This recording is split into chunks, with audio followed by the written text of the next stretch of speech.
like 5 damage to a 900 HP Demon Hunter. You know, twirl the finger. And now I'm pretty much winning again. And you could argue that I was never losing, but at this point, it's just over.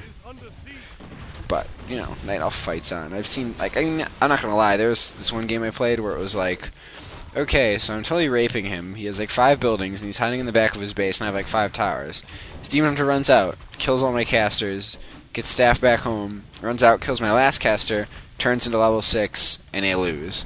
So, I mean, you really do have to be careful about Night Elves who are doing something like that, who are staying in the game. Usually, if they're staying in the game for this long, they have some sort of level 6 ambition they're trying to achieve, or they really honestly think they have a chance, which is true in some cases, as it's really hard to actually just fully push into a Night Elf base, especially when they have like an Ancient Protector, and they have like, you know, a Demon Hunter and some Dryads. Like, it's just hard to like finish them off. Another reason why this push works so well is because of the range of Riflemen.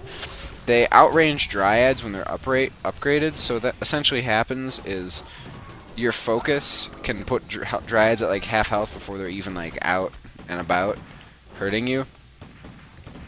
And, you know, now you can see how I mean, like, the basic things here, what you're trying to do is you're just trying to overwhelm them at first and then keep a steady advantage throughout the duration of the push.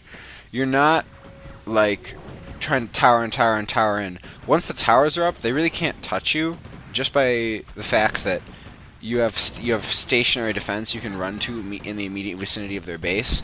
So they can never either leave their base, and they can never really fight you. So they're stuck with the situation of fighting you from a very long distance, which involves something like ballistas, which just sounds like a terrible idea. Or slowly staffing and coming out, and staffing and coming out with, you know, whether it be Demon Hunter and Naga, or whether it be, you know, Dryads hit and run, or teching straight to bears and getting rejuvenation, and then hoping you don't make enough spellbreakers to counteract the amount of rejuvenation they're putting out.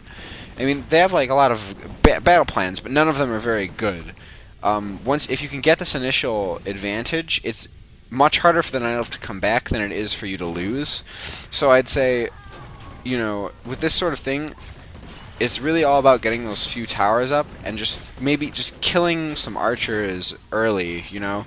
It's not always correct to just blindly tower push like this either, because what will often happen is they will be in a situation where they have 6 archers, 3 Dryads, both their lores up because you didn't get to cancel any. They killed your Naga at the tavern. I mean, you're just going to fucking lose that way. There's no ifs, ands, or buts about it.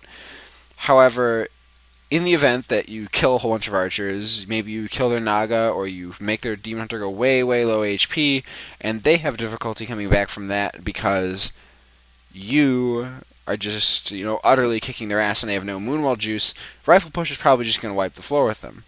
You know, as I said, in this particular game, I didn't do that great. I lost a footman and I lost 2 footmen before I pushed, and I really had no way of dealing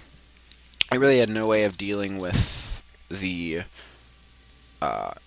lores. I only canceled one, which was immediately rebuilt, and like, you know, by no means it was perfect, but I did get small incremental advantages. I killed a couple wisps, I killed a couple archers. Demon Hunter was low HP, even though he's level 3, which is very hard to beat. You know, I had level 3 Archmage early, which is very nice, and you know, these incremental advantages piled up. A lot of people view Warcraft 3 as, I got blown out, or he got blown out, or Expo, I can't win. Well, there's just a lot more to it than that.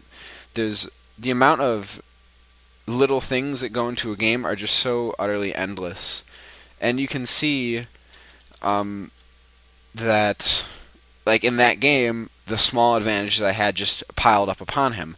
You know, granted, I did make a retarded mistake and just all-out fight him in his base with an AP and Demon Hunter attacking my units with, like, fucking 4 Dryads. But still, up until that point, it just looked really bleak for him. So, it's just important to realize that every little thing you do in a game counts. And when you're doing a strategy like the Rifle Push, it matters so much more, because you're fighting an equal economy.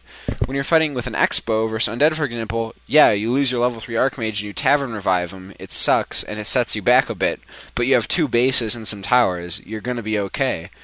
In this case, you lose. If I lost my Archmage at Tier 2 at the Tavern, I lose the game. I'm on equal resources. He didn't lose his hero. I lost mine. The advantage I had from building Riflemen and pushing with Militia and Towers evaporated, and I'm stuck either with the option of teching to a large Tier 2 army to try and equal resource his Tier 3 Bears. I mean, trying Knights, Griffins on one base, or expanding and towering, and it's just like all your options from that point on just suck. So, you have to play very well in that the little mistakes you make cannot pile up to be big mistakes, and that's exactly how I ended up beating this guy. I mean, not even mention that I killed his Naga. Like, it's still very hard for you to push in, even with that much killed and that much advantage, but still, you have to understand that if you don't get any advantage and they just have everything the way they want, then you're going to lose. So you have to fight them somehow.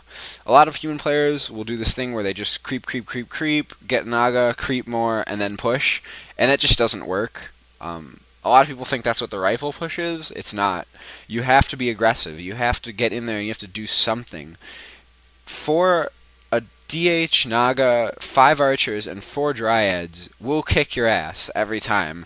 If you have 5 rifle, 3 footies, and your 2 heroes, and militia, it doesn't matter. You're just going to lose because they're going to keep doing Night Elf base defense. Make it dark, heal my army, attack.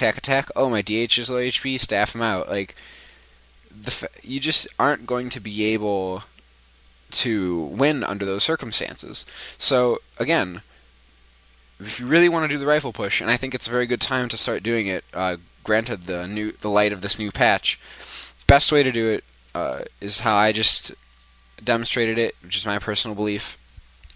And yeah, so just give it a try and see where you go with it. Okay, so that's my rant. That's my little speech on Warcraft 3. That's my little audio commentary on Warcraft 3. I hope everybody enjoyed it. Peace out.